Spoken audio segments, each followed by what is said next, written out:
আসসালামু আলাইকুম। প্রিয় দর্শক, একটা জিনিস খেয়াল করে দেখেন, আমি আজকে কথা বলছি 2025 সালের শেষ দিনে। আজকে থেকে ঠিক 1 মাস 12 দিন পর আমাদের দেশের একটা জাতীয় সংসদ নির্বাচন। এটা কেবল একটা জাতীয় সংসদ নির্বাচন নয়, 2008-এর পরে বলতে গেলে এই গত 17 বছরে এদেশে জনগণের অংশগ্রহণে কোনো নির্বাচন হয়নি। সে তুলনায় এই নির্বাচনের প্রতি, এই নির্বাচনকে নিয়ে অনেক মানুষের নানা ধরনের আকাঙ্ক্ষা, নানা ধরনের চিন্তা ভাবনা, নানা ধরনের পরিকল্পনা আছে। যদিও এই নির্বাচনে আওয়ামী লীগের মতো একটা বড় দল অংশ নিতে পারছে না, এটা নিয়ে অনেকের মধ্যে খেদ আছে, ক্ষোভ আছে। তারপরেও বলবো, এই নির্বাচনে মানুষ তার ইচ্ছে মতো অন্ততপক্ষে ভোটটা দিতে পারবে, এরকম একটা প্রত্যাশা অনেকের মধ্যে আছে। এত কিছুর পরেও আজকের দিনে যে কোনো মানুষের কাছে আপনি জিজ্ঞাসা করেন, মূল আলোচনার বিষয় কিন্তু রাজনীতি নয়, মূল আলোচনার বিষয় কিন্তু নির্বাচনও নয়। আজকের দিনে দলমত নির্বিশেষে সবার আলোচনায় বেগম খালেদা জিয়ার দাফন, বেগম খালেদা জিয়ার জানাজা এবং বেগম খালেদা জিয়া নিজে, যে মানুষটা একদিন আগে ইন্তেকাল করেছেন, মারা গেছেন, তাকে নিয়ে তার মৃত্যুর পর থেকে আলোচনা যে চলছে সেটা কমছে না এক বিন্দু। মানুষ তাকে নিয়ে কথা বলছে। কেন? কি এমন করেছেন উনি? গত কয়েক বছর তো নাকি জনসমক্ষে তেমন একটা দেখাও যায়নি। ভাবুন একবার, গত প্রায় 7 বছর ধরে উনি কিন্তু মানুষের সমস্ত রাজনৈতিক কর্মকাণ্ডের বাইরে অবস্থান করছেন। সেভাবে দেখলে উনি জেলেও গিয়েছেন, সর্বোচ্চ আদালত ওনাকে সাজাও দিয়েছেন। তারপরেও দেশের মানুষ ওনাকে ভুলতে পারছেন না, দেশের মানুষ ওনাকে ভালোবাসছেন, দেশের মানুষ ওনার জন্য কান্না করছেন। আজকে হলোটা কি? আজকে ওনার জানাজা হলো, দাফন হলো। সিম্পল খেলে একটা কথা বলি, ওনার এই জানাজায় সময় ওনার প্রতি শ্রদ্ধা জানাতে আমাদের প্রতিবেশী প্রায় সব দেশ তাদের প্রতিনিধি পাঠিয়েছিলেন। উনি কিন্তু রাষ্ট্রীয়ভাবে কেউ না, এখন উনি রাষ্ট্র ক্ষমতায় নেই। তারপরেও ওনাকে শেষ শ্রদ্ধা জানাতে ভারতের পররাষ্ট্রমন্ত্রী এস জয়শঙ্কর নিজে এসেছিলেন। ভারতের পররাষ্ট্রমন্ত্রী কিন্তু মানে খুবই ব্যস্ত একজন মানুষ, তাই না? সারা দুনিয়ার ওনার যোগাযোগ, সেখানে উনি বাংলাদেশে এসেছিলেন। উনি নিজে এসেছিলেন। পাকিস্তানের পার্লামেন্টের স্পিকার সর্দার আয়াজ সাদিক, খুবই গুরুত্বপূর্ণ একজন ব্যক্তি। নেপালের পররাষ্ট্রমন্ত্রী বলানন্দা শর্মা, ভুটানের পররাষ্ট্রমন্ত্রী DN ধুঙ্গিয়েল, মালদ্বীপের প্রেসিডেন্টের বিশেষ দূত এবং দেশটির উচ্চ শিক্ষামন্ত্রী আলী হায়দার আহমেদ এবং শ্রীলঙ্কার পররাষ্ট্রমন্ত্রী ভিজিতা হেরাত।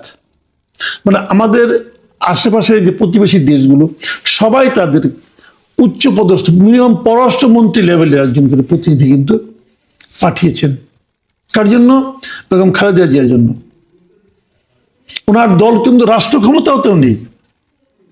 ওনার জন্য ওনার জানাজায় অংশ নিয়েছেন খোদ দেশের প্রধানমন্ত্রী, প্রধান উপদেষ্টা, দেশের প্রেসিডেন্ট এসেছেন। 3 বাহিনী ওনাদেরকে সম্মান জানিয়েছেন। মানে এমনটা কিন্তু খুব কমই হয়। কিন্তু উনি কে? উনি মানুষের হৃদয়ে ছিলেন। দেশের মানুষ হৃদয়ে দিয়ে ওনাকে ভালোবাসতেন। দেখুন ওনার জানাজায় কত লোক হয়েছিল, এটা আমি কিন্তু মানে সংখ্যাটা আমি হিসাব করতে চাই না, তো সংখ্যাটা ইম্পর্টেন্ট না। আপনারা জানেন জানাজা নামাজ কিন্তু ফরজ, বাট এটা ফরজে কিফায়া বলা হয় এটাকে। ফরজে কিফায়াটা এমন জিনিস যে ধরুন আপনারা একসঙ্গে 10 জন লোক আছেন, আপনারা শুনলেন ওখানে আপনার পরিচিত আত্মীয়-স্বজনের কার জানাজা হবে, আপনারা সবাই যাবেন, এটাই ফরজ, তাই না? কিন্তু যদি কেউ ব্যস্ততা থাকেন, যদি ওই 10 জনের মাঝখান থেকে 2 জন যান, মানে এই গ্রুপের থেকে একজন প্রতিনিধি যান, তাহলে কিন্তু এই গ্রুপের আর কোনো অপরাধ হবে না, সবাই আদায় হয়ে যাবে। এটাই ফরজে কিফায়া। তার মানে সবারই সেখানে যাওয়ার বাধ্যবাধকতা কিন্তু নেই। এটা সবাই জানেন, যারা জানাজা নামাজ পড়েন তারা সবাই জানেন। বাধ্যবাধকতা নেই জানার পরেও এত লোক কেন? সংসদ ভবনের সামনে জানাজা নামাজ হয়েছে, এদিকে প্রায় কাউরান বাজার পর্যন্ত লোক চলে এসেছে রাস্তায় জায়গা না পেয়ে, ওই পর্যন্ত তারা যেতেই পারেনি। ওদিকে শিশু মেলা পর্যন্ত, শ্যামলী শিশু মেলা পর্যন্ত লোক হয়ে গেছে। মানে আপনি কোন দিকে যাবেন? আমি প্রথম আলো পত্রিকার একটা ভিডিও দেখলাম, ওই যে পাখির চোখে ওরা দেখেছে, মানে উপরে একটা ড্রোন দিয়ে তারা পুরো দৃশ্যটাকে দেখিয়েছে। মানে যেদিকে তাকানো যায় কেবল মানুষ আর মানুষ। এই যে এত মানুষ, তারা জানে যে এই নামাজটা যদি তারা নাও কায়েম করে, তার পরিবারে অন্য একজন যায়, তার বন্ধু বান্ধব আরেকজন যায়, তাহলে তার কোনো অপরাধ হবে না, গুনাহ হবে না। তারা জানে, তারপরেও তারা কেন এসেছেন? ভালোবাসার জন্য এসেছেন। তারা বোঝাতে এসেছেন, অথবা তারা নিজেকে বোঝাতে এসেছেন যে তারা খালেদা জিয়াকে ভালোবাসেন। অথচ ভাবুন তো একবার, আমি একটা হাইপোথেটিক্যাল আপনাদের একটা কথা বলি, আর আপনারা এর মধ্যে আবার দয়া করে রাজনীতি খুঁজবেন না। আমি আমার উপলব্ধি থেকে বলছি, ধরা যাক হাইপোথেটিক্যালি এখনো যদি শেখ হাসিনা ক্ষমতায় থাকতেন এবং এই সময় যদি খালেদা জিয়া মারা যেতেন, তাহলে এমন একটা জানাজা কি হতে পারতো? পারতো? বলেন কেন পারতো না? নানা কথা শোনা হতো। এই যে সংকীর্ণতা, এই সংকীর্ণতার ঊর্ধ্বে আমরা উঠতে চাই। আজকে শেখ হাসিনা দেশের বাইরে আছেন, ভারতে আছেন। যে দেশ ওনাকে আশ্রয় দিয়েছে সেই দেশের পররাষ্ট্রমন্ত্রী নিজে এই জানাজায় অংশ নিতে এসেছেন। উনি তো অংশ নিতে পারবেন না, হিন্দু মানুষ, উনি ওনার শ্রদ্ধা জানাতে এসেছেন। এটা দেখে ওনার মনে কি, শেখ হাসিনা মানে কি চিন্তাটা হচ্ছে? উনি কি এখনো ভাবেন যে খালেদা জিয়া এতিমের টাকা মেরে খেয়েছেন? উনি কি এখনো ভাবেন যে ওনার মৃত্যুটা ওনার মানে এর চেয়ে বেশি শাস্তি ওনার প্রাপ্য ছিল, অথবা এরকম শাস্তি ওনার প্রাপ্য ছিল? নিম্ন আদালতে যেটা 5 বছর হয়, উচ্চ আদালতে যে বেড়ে 10 বছর হয়ে যায়, উনি ভাবেন এখনো ওটা সঠিক ছিল?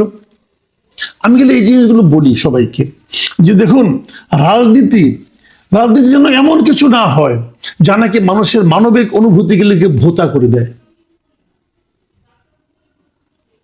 আমরা ওই দিকে যেতে চাই। আমরা আগামী দিনগুলোতে এই নমুনাটা আমরা জারি করে রাখতে চাই। দেখুন, উনি একজন মা তো না, উনি একজন বয়স্ক মহিলা ছিলেন, তারপরে ওনাকে জেলে যেতে হয়েছে, জেলে পাঠানো হয়েছিল, খুব জরুরি ছিল। এই ধরনের এর চেয়ে বড় অপরাধ করে কি মানুষ এদেশে কিছু হয় না? ওনারটা অপরাধ কিনা সেটাই তো সন্দেহ। বোঝাই যাচ্ছিল এটা কি ধরনের মামলা। আমরা দেখুন, ওনার আমি আরেকটা জিনিস লক্ষ্য করলাম, আমার খুব টাচি লেগেছে এটা আমার কাছে, যে যখন ওনার লাশটা কবরে নামানো হলো, তারেক রহমান নিজে কিন্তু কবরে নেমে গেছেন, মায়ের লাশটা উনি নামিয়েছেন। উনি নিজে সব মানুষের উপস্থিত সকলের কাছে ক্ষমা চেয়েছেন ওনার মা হয়, যেটা নাকি আমরা ইসলামে দেখি যে কেউ মারা গেলে তার বড় সন্তান যে সবার কাছে ক্ষমা চান, যে যদি ওনার কারণে কেউ কোনো দুঃখ পেয়ে থাকেন যেন ওনাকে মাফ করে দেন, যেন ওনার কাছে যদি কারো কোনো দেনা পাওনা থাকে সেটা উনি দিয়ে দিবেন, এই প্রতিজ্ঞা করেন। এটা আমরাও করেছি, আমাদের বাবা মা তো মারা গেছেন, আমরাও দেখেছি, করেছি। তো সেই কাজটা কিন্তু একজন সাধারণ মানুষের মতো কিন্তু তারেক রহমান করলেন। আমার কাছে খুব ভালো লেগেছে দৃশ্যটা আমার কাছে দেখতে। আমি জানি ওনার কি কষ্ট হয়েছে, নিজের মাকে কবরে শোয়াতে মানুষের কি কষ্ট হয়, এটা আমরা জানি। কিন্তু আমরা তো দেখলাম জিনিসগুলো, যে এইটাই হলো গিয়ে একটা মানবিক বৈশিষ্ট্য মানুষের। দেখুন, আমি দুটো কথা বলে শেষ করি। প্রথম আলো রিপোর্টে দেখলাম, প্রথম আলো রিপোর্টার ওখানে যাচ্ছিলেন, যাওয়ার সময় ওনার সঙ্গে 2জন লোকের সঙ্গে কথা বলেছেন। দেখুন, উনি প্রথম আলো রিপোর্টার লিখছেন যে হাঁটতে হাঁটতে কথা হয় বেসরকারি চাকরিজীবী আমিরুল ইসলামের সঙ্গে। শাহবাগ এলাকা থেকে হাঁটা শুরু করেছেন তিনি। আমিরুল বললেন, আমি রাজনীতি করি না, কিন্তু একজন নেত্রী দেশের মানুষের জন্য জীবনে এত অত্যাচার সহ্য করেছেন, তার জানাজায় অংশ নিতে কয়েক কিলোমিটার হাঁটবো, এতে আর কষ্ট কি? একবার ভাবুন, এই আমিরুল সাহেব পুরো রাজনীতি করেন না, কিন্তু উনিও উপলব্ধি করতে পেরেছেন যে এই মানে নেত্রী, এই রাজনৈতিক নেত্রী, এই শেখ খালেদা জিয়া, এই মানুষের, সাধারণ মানুষের জন্য জীবনে এত অত্যাচার সহ্য করেছেন, যখন এই প্রশ্নটা আপনি করবেন, এই কথাটা আপনি বলবেন, তখন সঙ্গে সঙ্গে আপনার মাথায় আসবে না যে কার কাছ থেকে উনি অত্যাচারিত হয়েছেন, কি কারণে অত্যাচারের শিকার হয়েছেন? আসবে না? আসবে। আপনি হয়তো কাউকে অত্যাচার করে এই মুহূর্তে আনন্দ পেতে পারেন, কিন্তু এই আনন্দের বিপরীতে সাধারণ মানুষ কিন্তু আপনি যাকে অত্যাচার করলেন তার প্রতি তাদের ভালোবাসা কিন্তু বেড়ে যায়। যখন ওখানে ভালোবাসা বাড়ে, তখন বিপরীত অনুভূতিটা আপনার জন্য তৈরি হয়। আমি আমাদের দেশের বর্তমান এবং আগামী সকল রাজনীতিবিদ, সকল রাষ্ট্রনায়ক, সকল সরকারের যারা থাকেন তাদেরকে অনুরোধ করব, এই বিষয়টা উপলব্ধি করেন। আপনারা এই পৃথিবীতে অনন্তকাল থাকবেন না, কেউই থাকবেন না ভাই। অনন্তকাল থাকার কোনো নিয়মই নাই, কারো নিয়ম নাই। কাজেই আপনি কি করছেন, আপনার কর্মের কারণে কত লোক কষ্ট পাচ্ছে, একবার মাথায় নেওয়ার চেষ্টা করেন। এই যে খালেদা জিয়া যে জিনিসটা অর্জন করেছেন, খালেদা জিয়া মারা গেলেন, পৃথিবীর কয়জন মানুষ পাবেন আপনি এরকম, যে মৃত্যুর পরে এরকম সম্মান পায়? যারা পায় তারাই আসলে পৃথিবীর জন্য যোগ্য মানুষ ছিল। এই কথাটা এভাবে ভাবুন। একটা মানুষ এত বছর রাজনীতি ছিলেন, 42 বছর উনি দেশের বৃহত্তম একটা রাজনৈতিক দলকে পরিচালনা করেছেন, তার তো প্রচুর শত্রু হওয়ার কথা, কিন্তু উল্টোটা আমরা দেখলাম, তাকে এত মানুষ ভালোবাসে। এই ভালোবাসাগুলো কিন্তু আমাদের সম্পদ, এবং এই ভালোবাসাগুলো নিয়েই আমরা একদিন পৃথিবী ছাড়ব। সকলের প্রতি অনুরোধ, ভালোবাসা সংগ্রহ করতে শুরু করুন। প্রিয় দর্শক, এখন এ পর্যন্তই। আল্লাহ হাফেজ।